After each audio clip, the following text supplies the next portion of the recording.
Alright, I'm going to tie a pattern that has been pretty effective for me called the Pink and Pearl. It's a really simple pattern, minimal materials, and very durable. So I'm going to start with a body using Veevus body quill in pale pink. And I'm going to use it just like I would a normal thread, just straight on a spool. I found these, I don't usually like these right bobbins, but they're really good for these kind of quill, body quill materials, where you can just loosen it up to where it has barely any tension at all, because this stuff will break if you're not careful. So I'm going to go ahead and lock in the bead. I'm using a size 14 fully milled jig hook with a 3.5 millimeter light pink slotted tungsten bead. And now that I got the bead locked in, I am going to get a few pieces of CDL. Numbers not really important. I don't stress it too much. I'm going to go ahead and tie them in right behind the bead.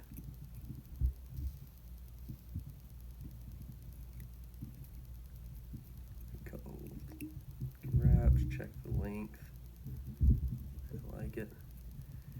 Just keep working down the shank. Now I like to lift up the fibers, and it'll kind of help keep them centered on the top of that shank. I'm going to work down to the start of the bend. Got a little splayed on me. Just make sure they're good and tight back there.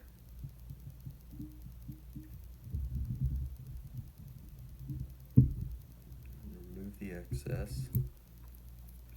And for the hot spot or hot butt, I'm going to use an opal tinsel. This is the Sulky Silver Metalic, and I really like it for a couple reasons. First of all, it's just super thin, so you can just really control it. But also, they've done studies that show opal is far more reflective at depth than pearl. So just one more reason I use it over your typical pearl tinsels. I'm going to tie it in from the back to the bead, and I'm going to take some touching wraps, building up a little bump of pearl or opal. Once I've got that bump built, very slight, you don't want to overdo it, I'm going to take it in open spiral wraps to the bead. Once I'm there, go ahead and lock it in.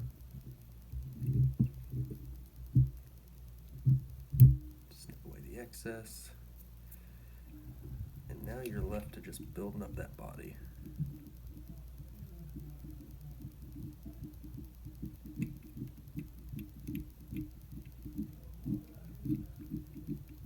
Just take it in touching wraps, take your time, make sure everything gets smooth. Don't want any excessive lumps. It won't affect the fishability, but I like my things to look nice. Try to take time. Now that I got the body the way I want it, I'm going to grab the Thorax dubbing, and this is just a mix, or it started out as a mix of half Hares Ear and half Squirrel.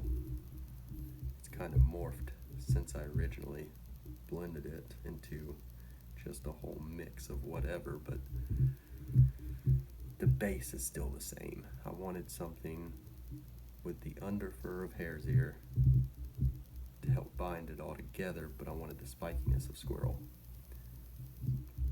So I mixed the two, and it's worked well, and I use it on a ton of patterns now. And now before I wrap it up, this is what makes this pattern for me. I take some Solar as bone dry and just do a thin layer on the body, just from the bead to the tail. Coat it all good. want to be careful not to put too much because I like the texture that this body quill gives. It's not a very smooth body. I mean, you can see the taper, everything's defined, but there's ridges, and I just feel it looks pretty natural when it's all said and done. And now, I'm going to take some solar res and just coat the body quill right below the thorax, because that's going to be my head cement. So now, the whole body's coated in resin, but I haven't cured it yet. Go ahead and carefully wrap that thorax. This really isn't a huge deal. You're gonna stick some fibers into the resin here and there, but if you just give it a once over before you cure it, you can get those out. Now I'm gonna do just a quick 2 to 3 turn whip finish. Just snug it up. Again, this stuff will break if you're not careful. So now, give the fly a once over. Make sure, like I said, no fibers stuck in the resin. The tail's cleaned off. There's no, because resin will oftentimes just cling onto the tail right there at the base of the tail and the hook meet. So everything's good and clean. So I'm going to go ahead and cure it up. And by doing it this way, by coating it with resin, then wrapping the thorax, and then doing the whip finish, this fly is locked down. I have caught countless fish on the same fly, and I don't believe I've had one come apart. I always end up losing them before they fall apart. I'm going to take a few of these longer fibers away. Get a little overly anal with it. And that's pretty much it. It's just a stupid simple pattern. Durable, sinks quick, has that buggy profile, mayfly-ish profile, and like I said, you can alter the color of body quill, you can do with or without the hot spot, you can change the colors of the hot spot, you can change the material, you can change the thorax, you can just do whatever you would like with this thing, and I've got a few more variations that have been pretty productive for me here lately. I've been using it a lot in place of France flies, which are one of my favorites. So yeah, I hope this was interesting to you guys. I've had a lot of people ask me how I tie it, and just wanted to go ahead and do a video. Thanks for watching.